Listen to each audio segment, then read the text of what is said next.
Perfect. How are you doing? So, welcome everybody. Welcome to the show, Your Quality of Life, Healthy Alternatives. And today I'm very excited to speak to a young lady named Adina Lichtman. She is an amazing young lady from New York who, during her time at university, founded a charity with an unusual name. Knock, knock, give a sock.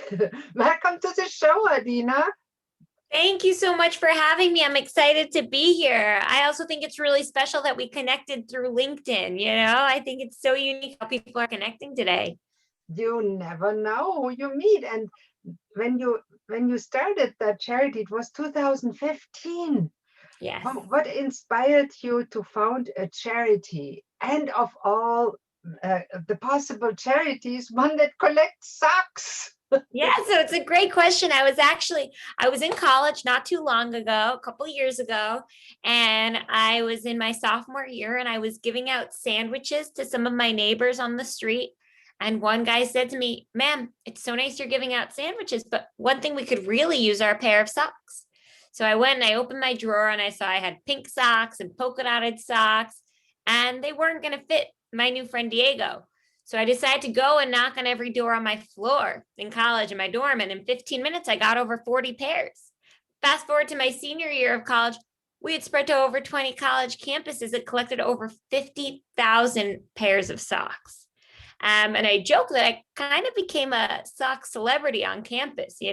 People were even calling me a social entrepreneur. And I didn't even know how to spell the word entrepreneur. But you know what was very interesting?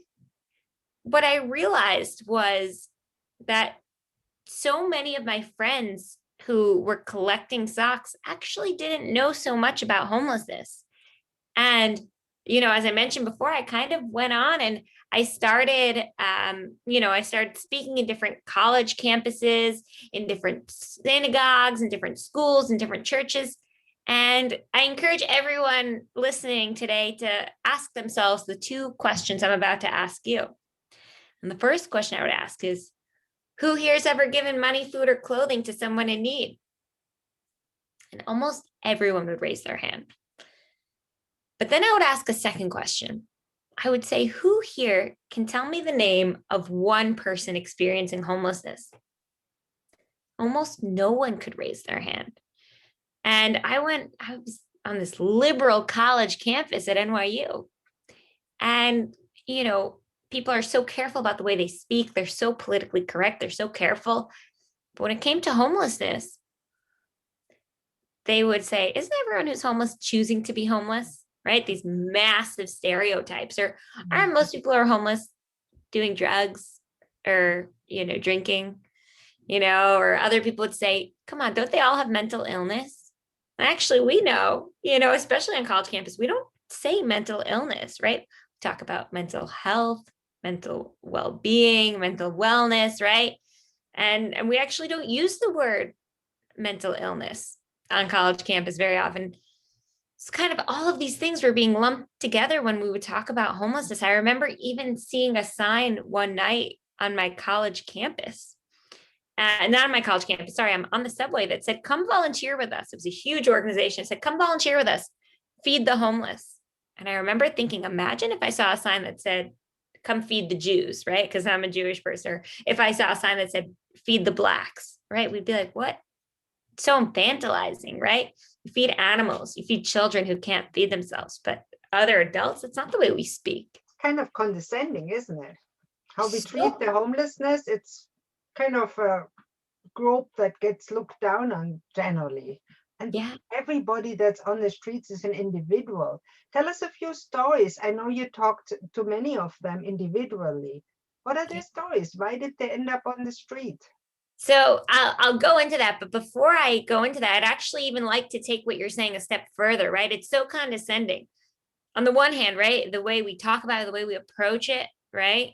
But on the other hand, there's also this like give back culture where we take pictures of ourselves wearing hairnets and gloves and being at the soup kitchen and serving food, right?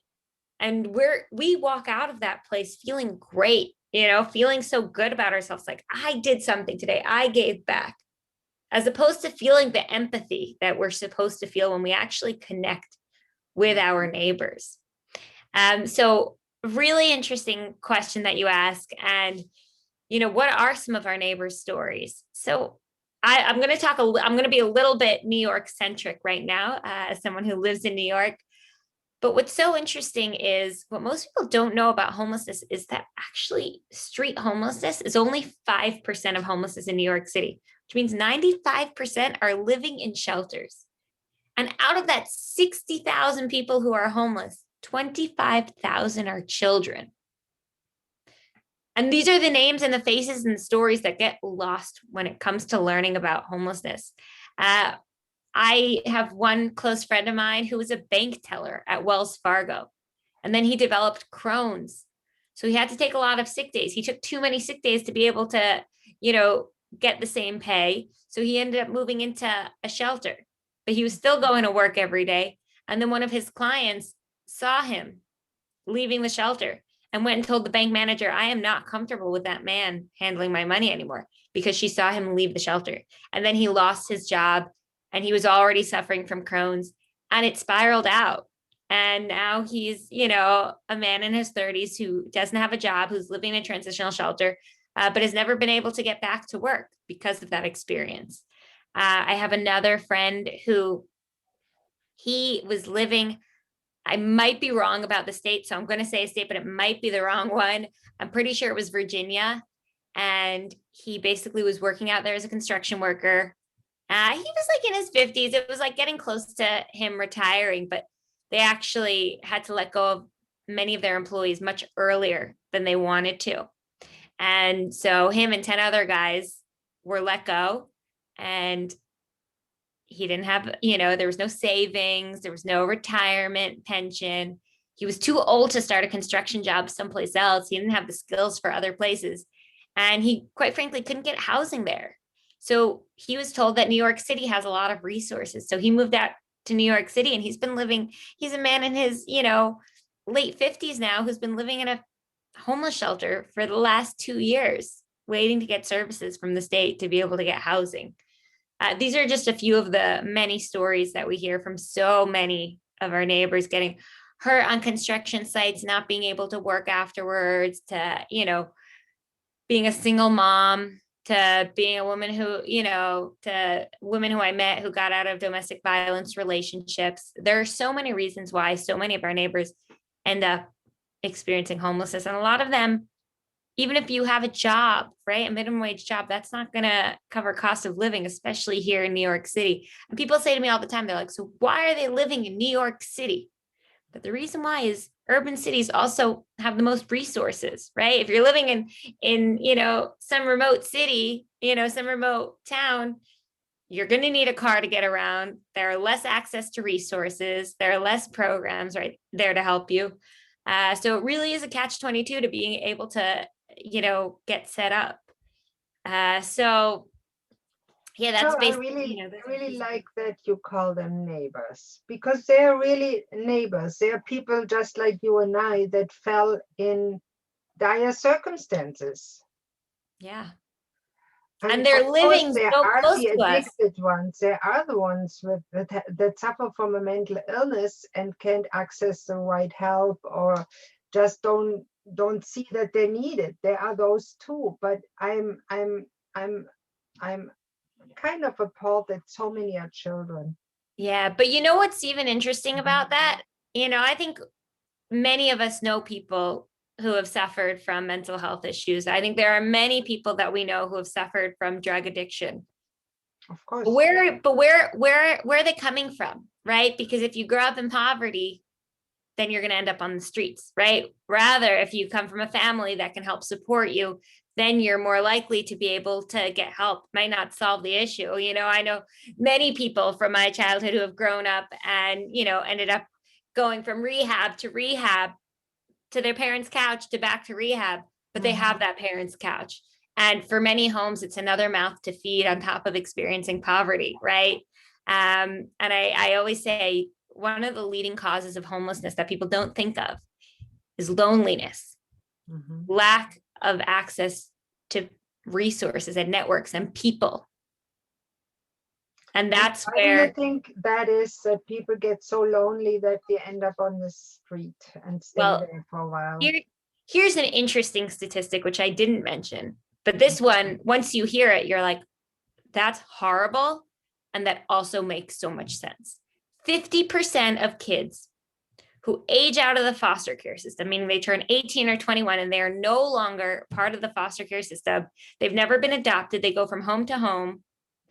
50% of those kids will end up homeless within 6 months. Oh, wow.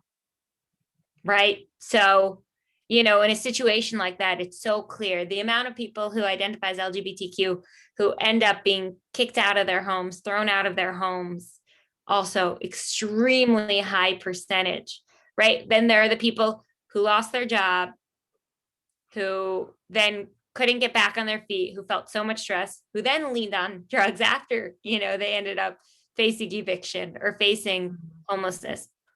There's one friend who I know who was a chef, and his wife died really suddenly. She got sick really quickly. She died really suddenly. A few months later, he fell into quite a deep depression. He went to one dentist appointment where they gave him painkillers. He ended up becoming addicted to those painkillers. It was the first time he escaped the pain after losing his best friend of 20 something years, right?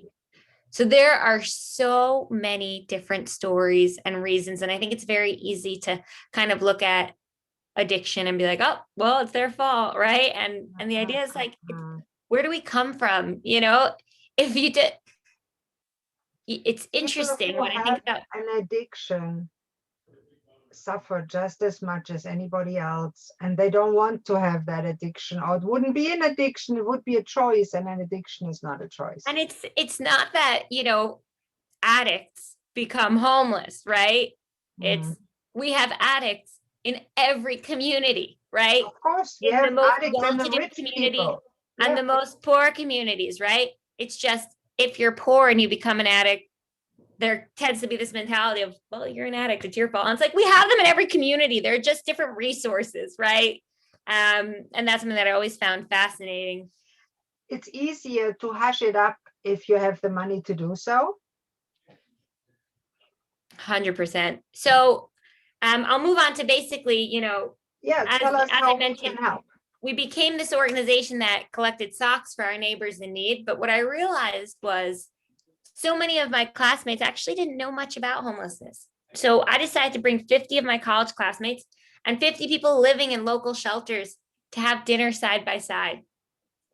And at that dinner, college students said, Adina, I can't tell who's homeless and who's not. They're meeting moms who had 3 kids who couldn't afford childcare, dads who gone out of prison and couldn't get jobs afterwards, people working minimum wage jobs, but that doesn't get you out of the shelter system. No. So all of a sudden, homelessness had a name and a face and a story to it. And it was at that moment that I wanted, Knock Knock Give a Sock to be my career, but I wanted it to be about these dinners. And I didn't want to do these dinners on college campuses. I wanted to do these dinners in big corporate companies. But I was a little college graduate. You think JP Morgan's going to listen to me like, oh, yeah, we want to do a dinner with your employees and people living in shelters. Oh, and we want to do it in your office. Like, are you nuts? Like, it's such a radical idea. So the way we start, that's when our mission became humanizing homelessness one sock at a time by turning transactions into interactions. So now we engage companies in doing a sock drive in their office. We go to JP Morgan, we go to Salesforce, we go to WeWork. We get these companies to do a sock collection in their office. And after they do a sock collection, we then invite their employees and people living in local shelters to have dinner side by side in their offices. And that's how we put a name and a face and a story to homelessness. And so I would say, large scale, that's what Knock Knock Give a Sock does. We engage companies in doing a sock drive. We then hire our neighbors to actually pick up and drop off those socks. And then we do these meet your neighbor lunches and dinners with these different corporate companies. And the one thing I'd like to add is, you mentioned it's so nice how you call them your neighbors. What's interesting is when we kind of set up these dinners, no one's allowed to serve somebody else. And, we have these icebreaker questions on the table and everyone sort of connects. And I kind of set the framework of, hey, we're a community coming together. We're neighbors, blah, blah, blah. I tell our story. And what's fascinating is at no point do I tell the employees, oh, and you should refer to people who are homeless as your neighbors, not once. But what happens is at the end of the night, I'll have people who work at the company being like, listen, I was talking to my one neighbor and he was telling me this story. I was talking to my neighbor and we're actually going to meet, right? But it naturally changes language, and how easy, I notice how easy it is for us to change language naturally. And it's been a very cool experience. That is such a cool thing. And I really would like to help you spread the word. And say somebody listens to this video or watch that podcast and they would like to do something similar, or start a chapter of the Knock Knock Give a Sock Society in their area. What can they do? How can they contact you? I would love that. I'll say two things. One, if you have new socks to donate, you can always donate them directly to us. You can go on our website, www.kkgs.org, or you can DM us on Instagram, where it's just straight knock knock give a sock, or you can email me, Adina, ADINA at kkgs.org, and you can send socks to us. But what we like to do best is engage communities. So whether you're a part of a religious community, locally based community, corporate community, your office, whatever it is, we love to engage communities in doing sock drives and meet your neighbor events. So I would encourage you to go on our website and sign up your community to get involved. I love that. Thank you so much, Adina, for speaking to homelessness, promoting that homelessness is really not something people choose, but it's something people end up with and they can get back out of if they Exactly. get the right support. And maybe minimum wage is not a good way to employ people. It's sad, Yeah. but it's not enough. In Canada, the same thing. And minimum wage, you can't afford rent. Minimum wage, or, You have to have making two it people hard for working, people post incarceration after being in prison to get jobs. That's also really or people difficult. that are older and being let go. They Older. sometimes meet, oh, well, you're too old to do that kind of work. Or they get an illness and can't do it. And there's no network for disability sometimes. So That's that is true. another case. So I'm happy to have been the opportunity to talk to you. And I wish you all the best. And Thank you. underneath that video will be your name, of course, and the website to go to. And if you have the resources to help, please do so. It's a good cause. Thank you so much. This was so wonderful. Thank you. Thanks, and give a sock.